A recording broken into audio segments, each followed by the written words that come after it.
Paracetamol maupun ibuprofen itu jarang dokter memberikan sebagai obat pencegahan. Oke. Jadi biasanya itu obat kuratif. Jadi kalau udah kejadian baru dibereskan. diberikan.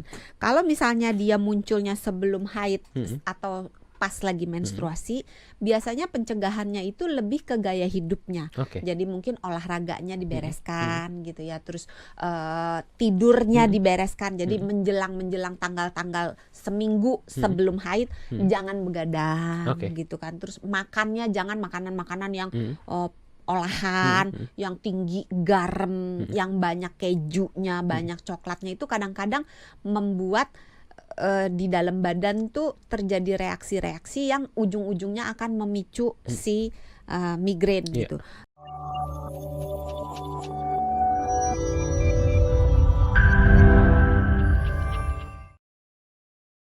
Apa bedanya migrain dengan vertigo? Terima kasih. Ya, terima kasih Ibu Orisa atas pertanyaannya. Selamat malam. Ini pertanyaan yang banyak ditanyakan. Migrain dengan vertigo bedanya apa? Migrain itu sakit kepala, sensasinya bisa rasa kayak ditusuk-tusuk, bisa rasa kenceng, bisa rasa kayak dipukul-pukul, bisa rasa berdenyut-denyut gitu. Yang biasanya terjadi di sebelah kepala, walaupun kadang-kadang bisa di kedua belah kepala, kedua sisi kepala. Sedangkan kalau vertigo itu sensasi berputar, bisa ruangannya terasa berputar atau orangnya yang merasa dia lagi muter-muter. Jadi itu dua point of view yang dua-duanya sama-sama dinamakan vertigo gitu. Jadi beda. Kalau vertigo itu tidak termasuk dalam sakit kepala. Tapi kalau si migrain termasuk dalam sakit kepala yang sakit kepala yang primer gitu. Mudah-mudahan menjawab nih untuk Ibu Orisa. Dan juga dicek ke teman-temannya ya, siapa tahu ketika migrain juga ada yang plus berputar. vertigo. Ada yang dia sakit kepala disertai dengan sensasi berputar. Mungkin itu kasihan pas sih. dia migrain lagi gempa kayaknya, Dok ya. Jadi kok kayak goyang gitu ya. Tapi sensasinya mirip kayak goyang. Oh iya. Yang vertigo tidak hanya berputar tapi juga rasa kayak gempa bisa. Tapi atau ini, rasa kayak naik perahu. Tapi ini bisa menghilangkan keseimbangan gak sih, Dok? Iya.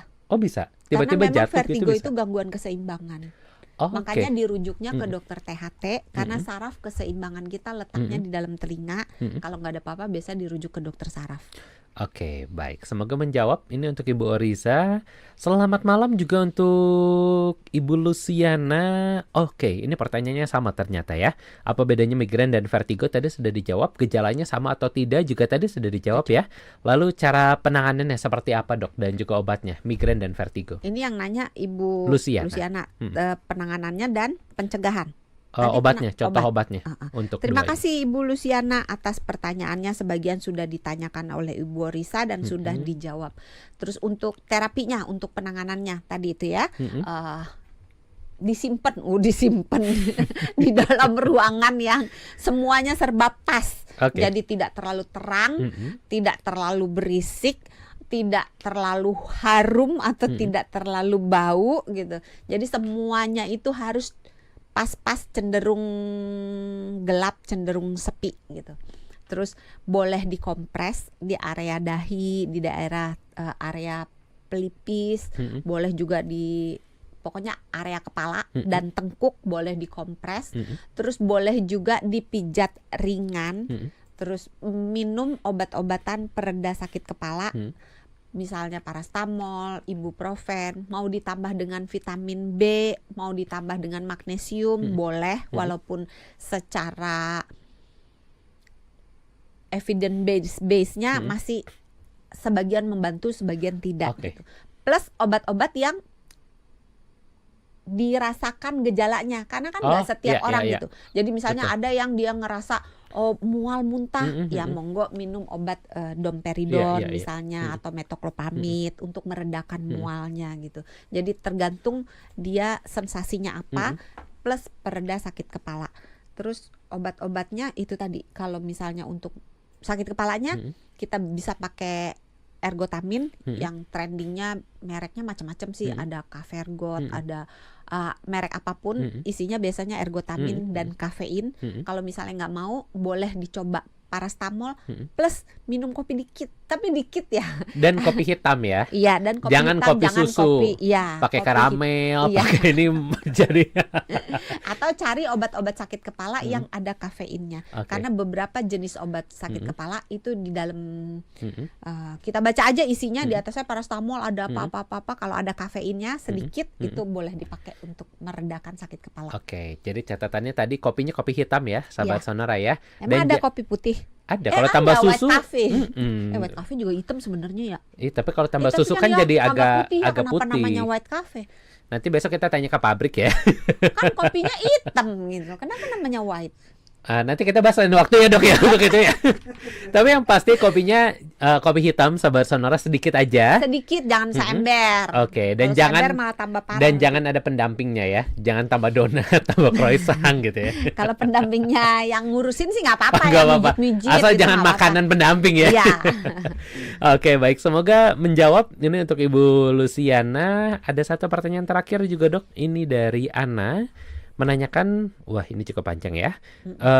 Saya mengalami vertigo. Ana ya? Ana, betul. Vertigo. Saya mengalami vertigo, sementara itu saya dan beberapa perempuan lain pernah mengalami migrain sebelum atau saat menstruasi. Pada saat COVID dan juga setelah vaksin COVID ini juga terasa. Kami pernah disarankan mengkonsumsi paracetamol atau ibuprofen menjelang menstruasi dan mencegah sakit COVID. Pertanyaan saya, apakah pendekatan minum paracetamol atau ibuprofen sebelum menstruasi dan untuk ibu saya mengalami vertigo tersebut, apakah masih aman dan dianjurkan? Bagaimana membedakan keluhan migrain hormonal dengan vertigo khususnya pada perempuan yang sudah menopause? Terima kasih. Iya, ini pertanyaannya susah sejam ya dijawabnya. Iya. Ini waktunya tinggal sedikit gitu ya. Betul. Paracetamol maupun ibuprofen itu jarang dokter memberikan sebagai obat pencegahan. Oke. Jadi biasanya itu obat kuratif. Jadi kalau udah kejadian baru dibereskan. Kalau misalnya dia munculnya sebelum haid atau pas lagi menstruasi, biasanya pencegahannya itu lebih ke gaya hidupnya.